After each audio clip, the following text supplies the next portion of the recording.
Барлықтарыңызға салам достар, қалайсыңдар? Сендермен бірге бұл мен Елнар.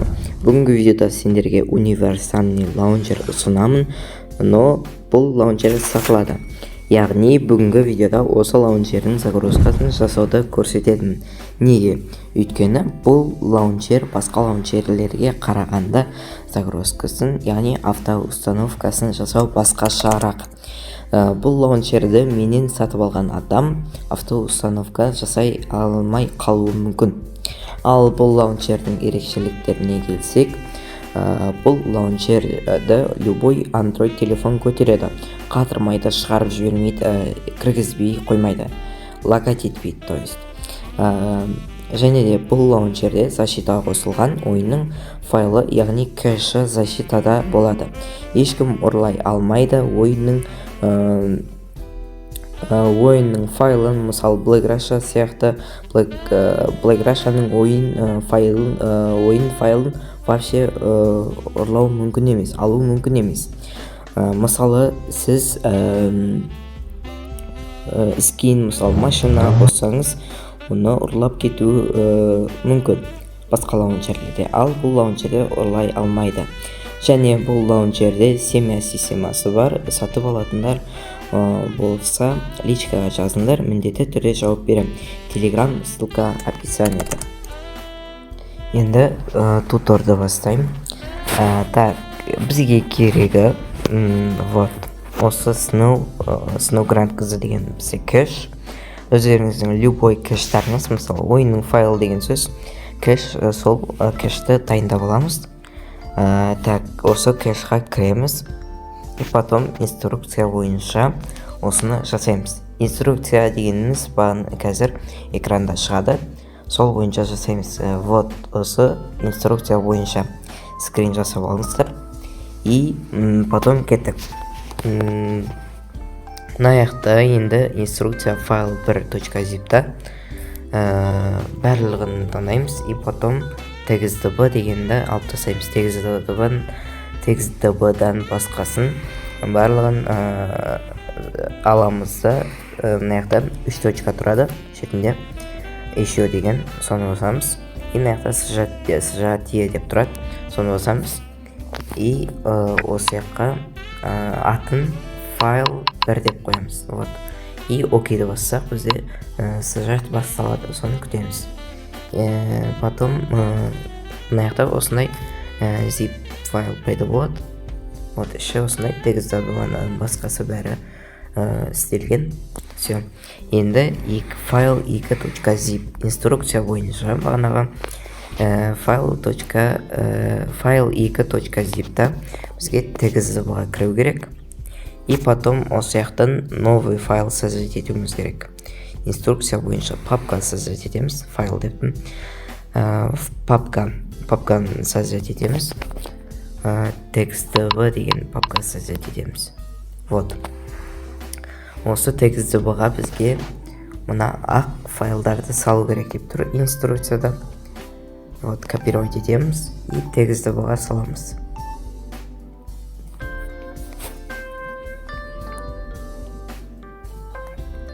Вот, TXDB-ға салдық. Енді бұл создать еткен TXDB файлды мұнан істеп қоймаңыздар, бұл сырт жағында. Ал TXDB-ның ішіндегі біз создать еткен TXDB деген папканы үстін басамыз и потом еще дегенді қайттан басамыз, сжатиені басамыз и сжать файл 2 дейміз. Вот, и окейді бассақ басталады и все, бізде файл 2.zip деген пайда болады. Вот. Уже 2 zip файл дайын. Енді үшіншісін жасаймыз. Үшіншісін жасау үшін оны создать еткен бағанағыны удалетеміз. И қайтадан TXDB дегенді қайтадан жаңадан создать етеміз. И бұған сары папкаларды таңдаймыз. Вот. TXDB деген новый папкамызды қалдырамыз.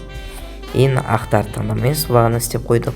И наяқта инструкция бойынша файл 3.zip-те GTA int дегенді алып тастаймыз. Вот. Сары папканы алып тастаймыз. GTA int деген. и вот осыларды аламыз. Дәл осы жерде мен қателесіп кеттім, кешіріңіздер. Мына жерде 3 точка емес, копировать етеміз да осы файлдарды, и ана жақта txzb деген новый файл аштық қой, сол жерде копировать етіп сол жаққа қоямыз. Мына жақта мен ұмытып кетіппін, тек осы файл 3.zip те ғана ошибка жіберіп алдым, кешіріңіздер. Сол бағана выделить еткен таңдағандарды бәрін копировать етіп новый txzb деген файлға, txzb-ның ішіндегі txzb деген файлға саламыз. И потом сол новый создать еткен txzb деген файлды сжать етіп файл 3.zip деп атын қойып, и ары қарай жасайсыздар. И еще 3 точка дегенді басамыз, сжатие, и мына жақта сжать файл 3 деп жазамыз. Все, окейді басамыз, тағы болды, істеледі, и бізде файл 3.zip пайда болады. Вот, катай инттан басқа сары папкалар. Енді файл 4 керек бізге, инструкция бойынша бізге так, инструкция бойынша бізге так, инструкция бойынша бізге файл 4.zip бізге int, только ката int деген керек. Осыны копировать етеміз и txzb-ға қоямыз.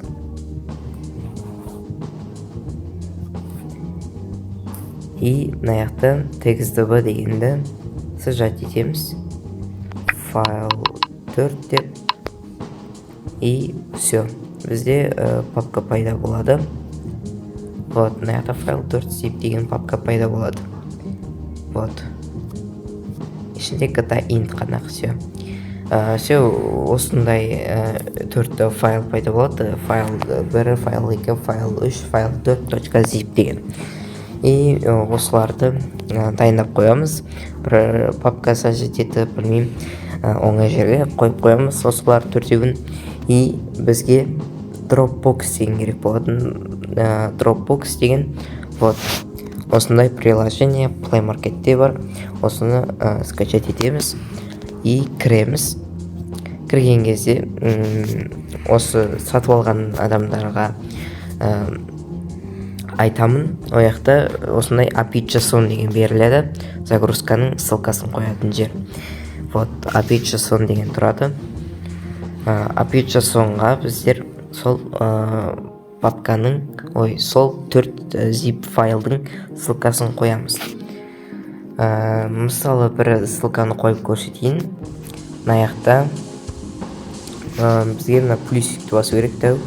Плюсик басамыз и создать или загрузить файл деп тұрады, осыны басамыз. И мына жақта загрузка файлов деген басамыз. И мына жақта бізде өзіміздің бағанағы сақтаған жеріміздегі неміз тауып аламыз.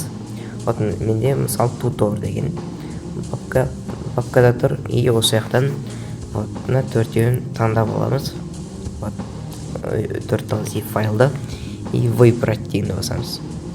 И все, мына жақта бізде загрузка басталады. Интернеттеріңіз жақсы болса, бұдан да тез болады. Менде Wi-Fi нашар жұмыс істейді, сондықтан ақырын. И осында конца күтесіздер. Вот. Осында конца күтесіздер. И потом бағанағы API.json дегенге кіреміз. Так, API.json. Вот, API.json дегенге кіреміз. Сатып алған адамдарға лаунчермен бірге қосып осы JSON-дарды берем. Осыған кіреміз. И мына жақта URL game files деп тұрады. И мына жақта файл 1 деп тұрады. Осы файл 1-дің үстін басып тұрып. Так, файл 1-дің үстін басып тұрып. И мына жақта файл 1 дегенді дәлтетеміз. И орнына былай файл 1-дің ссылкасын қоямыз. Вот. Мысалы, менде файл 4-дің ссылкасы қойылып кетті. Мына жақта тұрады, өзі жазылып. Вот, мына жақта тұрады. И осы қате қойылып кетті. И бұны удалить етеміз, файл 4-дің орнына қоямыз. Шатастырып алсаңыздар, загрузка автоустановка жасалмай қалады. Сондықтан осылай дұрыстап істемейсіздер. Файл 4-дің орнына вот осы ссылканы қоямыз. Файл 4.zip-дің файлдың ссылкасын қоямыз. Ең артта соңында ссылканың соңында 0 деп тұрады, оны удалить етеміз и 1 деп қоямыз. 1 деп қоймасақ, а то істемей қалады. Вот осылай жасалады. Барлық файл 1, файл 2, файл 3, файл 4 дегендерге ссылкаларын қойып шығасыздар, әрбір өзінің, и сохранить басасыздар.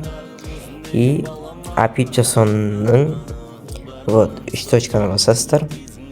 API JSON-ның 3 точкасын басасыздар, поделиться деп тұрады. И аяқтан қазір вот астыңғы жағында копировать ссылку деп тұрады. Ссылка копировать ете аласыздар и лаунчердің өзінің қоятын жері болады. Оны мен келесі видеода екінші часть деген кремпі жасау деген екінші частьтында көрсетемін. Ссылканы қаяққа қою керек. Вот осылай қойып аласыздар. Загрузкасы барлығы осы жасау. Вот осымен бітті. Енді сәттілік. Давайте. Жүрсің түнгі қалада, қасыңдағы досым деген балама. Қолдарынан ұстап тұрып, тым жоқ дейсің арада. Мендік жүрегімді саған барама.